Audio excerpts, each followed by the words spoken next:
Hello friends, hope you're fine. We inhabit an odd world, a fact made abundantly clear when we examined how various cultures define the word sport. No matter where you go in the world, there's an intriguing pastime to suit your fancy.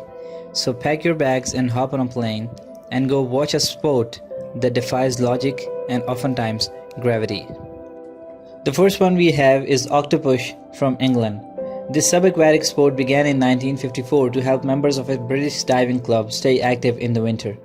Octopus, also known as underwater hockey, bears much resemblance to its above-ground relative, but with several striking differences. The first is that the puck weighs 3 pounds, so it can glide smoothly along the bottom of the pool. Secondly, competitors don snorkel masks and carry foot-long sticks to launch their assaults on the opposing team's goal. Finally, as octopus takes place underwater, players can generally do little more than dive down and pass the puck to a teammate before coming up for air. The second one we have is chess boxing from Germany. There may be no more puzzling sight in sports than two competitors in boxing attire and headphones contemplating their next chess move on a folding table in the middle of a boxing ring. Welcome to the world of chess boxing. In this perplexing pastime, opponents spar mentally as well as physically in 11 alternating rounds of chess and boxing. There aren't too many competitive events in which a winner can be declared by checkmate or knockout, but this is one. If there are more, please let us know in the comments. We'd love to hear from you. The third one we have is hobby horsing from Finland. The quick staccato club of sneakers, tens of thousands of spectators packed into a makeshift arena, the unmistakable aroma of no horse manure. It's the sweeping craze of hobby horsing, and we have Finland to thank for it. This sport made its debut on the world stage in 2017 with the release of documentary Hobby Horse Revolution. In this, participants, mostly young girls, ride what Finns call stick horses through a circuit of jumps and obstacles similar to what you would see in an actual equestrian competition. And these aren't just sticks with stuffed fabric horse heads attached to the end. They have names and breeds, bloodlines and temperaments and specialities like trail riding, jumping or dressage. Riders see this sport as a way to interact with their friends and the horse world. Many though own real horses and take ride lessons at nearby stables. Shin kicking from England. It's hard to believe that kicking your enemy in the shin dates back to the 17th century, but there you are. In this fairly self-explanatory activity, two competitors attack the other's shins until one cries. Sufficient. Sounds rough, right? Actually, the sport has come a long way towards reducing injury since its inception, when players competed with steel-toed boots. Today, only soft-toed shoes are permitted and competitors are allowed to stuff straw into their pant legs to soften the blows. Shin kicking is among the most popular events in the annual Cotswold Olympic Games, now in their 408th year. Next we have is fireball soccer from Indonesia. Picture your average game of pickup soccer. Now imagine the ball is not synthetic leather, but air with a coconut soaked in kerosene and then set on fire. This is the basis of the aptly named fireball soccer, in which players welcome the month of Ramadan by coating themselves in salt and non-flammable spices and kicking a literal ball of fire with their bare feet.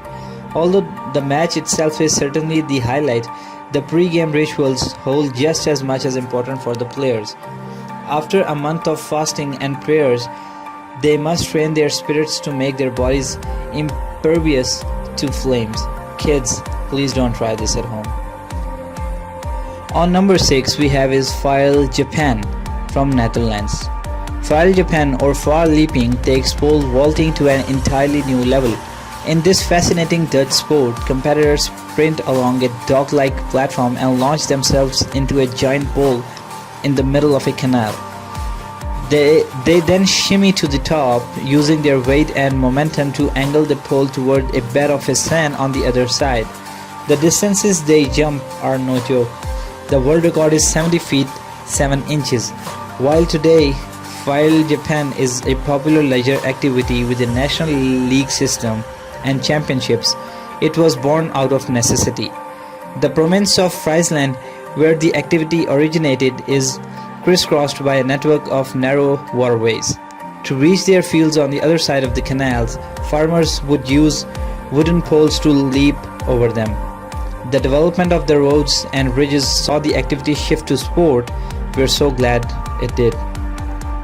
On number 7 we have is cannon hopping from Sweden.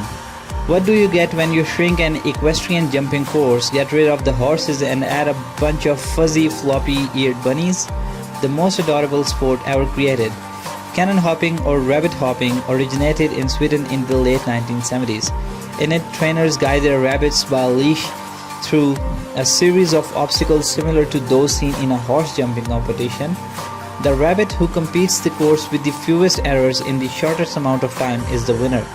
There may be nothing cuter than a hopping bunny, but these competitions can be downright fierce. The highest rabbit jump ever recorded was 39 inches, the longest nearly 10 feet.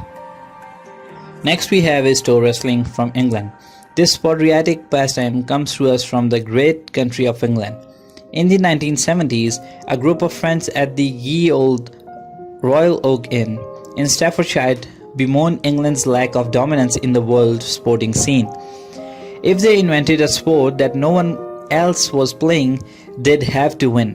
Thus, toe wrestling was born. In this activity, barefoot competitors link their big toes on a specially designed toedium and attempt to pin the other foot to the ground in a manner similar to arm wrestling.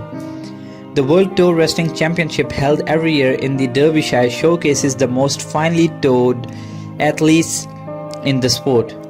In its third year, the contestant was won by visiting Canadian, thus defeating the entire point of sport invented to be won by the English. Though proponents of toe wrestling lobbied for its inclusion in the Olympics, they were denied. On number 9 we have is Bo Tayoshi from Japan. Bo Tayoshi or pole toppling is a sort of a full contact capture the flag, where the flag is not only unhidden but a giant pole surrounded by a swarm of 75 players charged with defending it. And that's only half of one team. The other half is waging war on the opposing team's pole, attempting to knock it to a 30-degree angle relative to the ground. As both teams attack and defend simultaneously, it's a race to see which can be first to topple the other team's pole.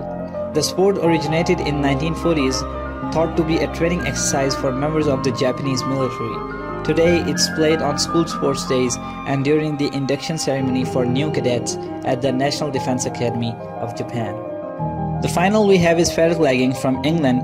Speaking of odd English sports from the 70s, who's up for shoving a razor-toothed, razor-clawed, weasel-like mammal down their pants and seeing what happens? Spoiler alert, nothing good. Paragliding is an extreme endurance test in which male competitors tie their trousered legs at the ankles, drop in a ferret, and see how long they can stand it. Oh, and did we mention that they do this sans underwear? For years, 40 seconds was the longest a participant could handle having their legs and unmentionable shredded by ferret claws. Today, the world record stands as an astounding 5.5 hours. Man, what a man. We hope you enjoyed this video. Stay tuned for more. Ready to go experience these sports for yourself? Plan your adventure today. For more exciting and interesting videos, subscribe to my channel and stay tuned.